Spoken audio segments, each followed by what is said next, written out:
So I figured out what the problem is. Okay? I mean, this is so dark. So in my last video, when Donald Trump was giving an interview to Laura Ingraham, he said we have to bring in people that have the skill set, because he's like, yeah, give the jobs to Americans, but we don't have enough Americans because we're going to have all these jobs coming in. No, we should still have enough Americans, but our country in general has been screwing us over for a long time, especially the black community. And here's why. Okay, so there, this all came up, I mean, about the H-1B visas, well, because of Vivek and Elon, but also because there was an article that came out that India has like, I don't know, 800, 900,000 people they want to send here.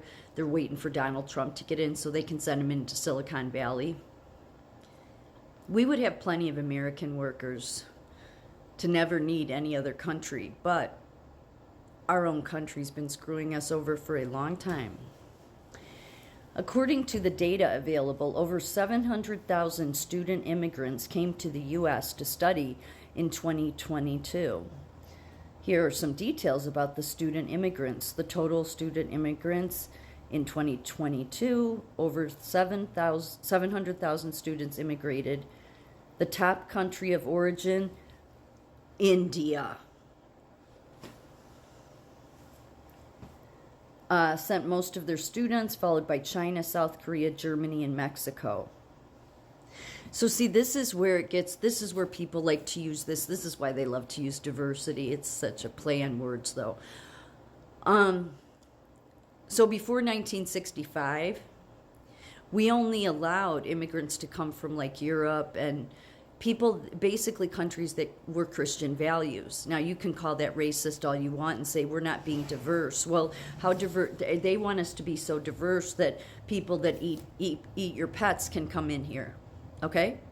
So there was a reason for it. You can call it racist if you want, but I would say the real racists are our government, because this is the same thing JFK did. And I've been bringing this up for a couple of years because he was a senator, and Kenya went to the State Department and said, we want to fly Kenya students in here to go to the Ivy Leagues. State Department said no.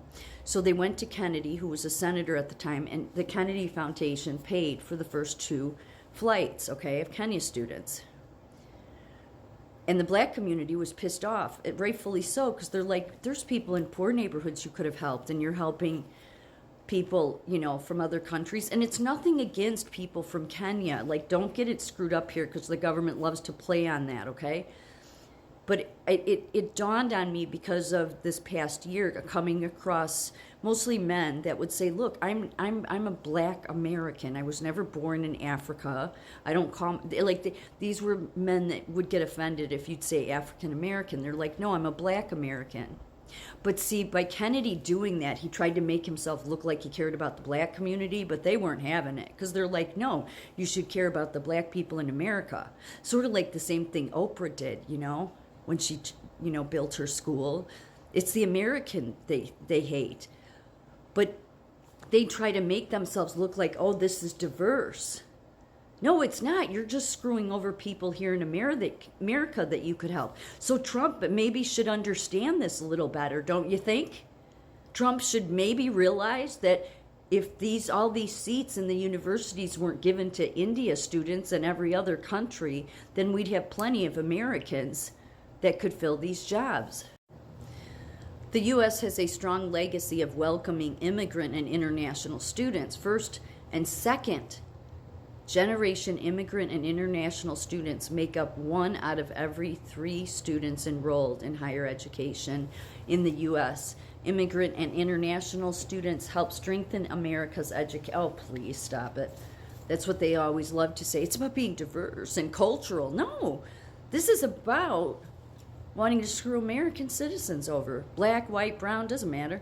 And this isn't going after immigrants that live here. Like the media and so many people try to turn what I'm saying around as if I'm against all immigrants. No, there's plenty of immigrants that come from all over the world to do it the legal way. But this is literally our government giving away seats in your universities who have never really been patriotic towards America. None of them are.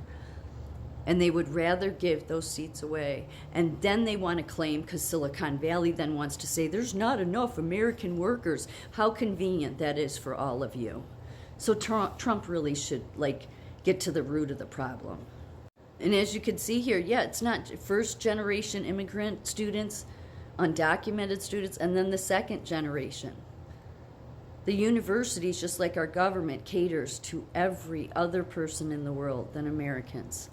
Undocumented students are a subgroup of the first generation immigrant students. First generation immigrants do not include international students on a visa.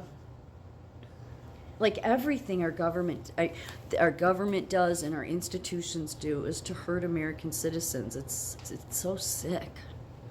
And we are the leading country. We're the first country. We bring in more international students than any other country. As you can see there, it says as of 2021, the U.S. had 833,204.